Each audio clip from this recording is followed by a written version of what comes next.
दिनैनि भिडिअआ खुब इम्पर्टेन्ट जागोन जाय जायहा हेल्थआव प्रब्लेम गोनां बेनि थाखाय मोनसे भिडिअआनो आसि गोथां जायोबा नैबे बिफांनि देन्थाखौ आं जेरखम बानायदों बिदि थुफ्लंनानै बे सिजौ दंफांखौ बयबो सिनायखायो नालाय आसि गोथां जानाय ओमफ्राय बोरमा मोसौनि मेगन बेरनाय मुसुगुरखौ जेथिं बेरदों बिथिं गोजौनिखौ हदो बिनि आथाखौ फुनना होदो होमबानो नर्माल भाबै मोसौ आरो बोरमानि मेगन बेरनाया हामगोन गोरलैयैनो। दिनै आं बेखौ बानायनानै खोन्थाबाय नोंथांमोननो माने प्रेक्टिकेल जोंहा गोदोनिफ्राय बोरमा मोसौ फिसिना जाबाय नालाय प्रेक्टिकेलाव आं मोनबोनाय हिसाबै दिनै खोन्थादों। जायहा आंनि चेनेलनि नायगिरि नोंथांमोन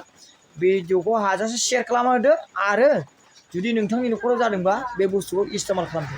आसि गोथां जानायावबो जे बेखौ थुख'नानै सिङाव फस्ला बायदिसिना सिजौ दंफाङा बेखौ थुख'नानै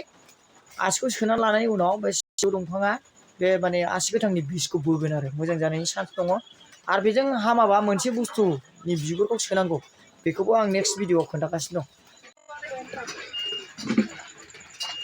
बेनो जाहैबाय सिजौ दंफां এইটো सिजौ গাছ এইটো যদি হাত আঙুলি বিষাই থাকা যদি বেমাৰ হয় আশি গোথাং বুলি কোৱা এইটো হ'লে এইটো ভৰাই ল'ব লাগে। यो सिजौ को गाछ एसारी थुंसेरा उसको आंगुली पन से जिटिके बनायरा यो आंगुली 20 मिटाकरी त्यो हालदा रामरो हुंसा तो हेरनो हस बेबायदिनो थुख'नानै लानांगौ रायजोफोर बिनिफ्राय आसिखौ सोनांगौ आरो यो एउटा कामको मात्रै उपकार होइन यो गुरु अनि छागलको आँखाको प्रब्लम भए पनि सेतो सेतो पार्ने त्यस्तो भए पनि यसको आठा लगाउँदा पनि राम्रो हुन्छ र पहिला उसको आँखाको नुङ चाहिँ प्लेटसिङ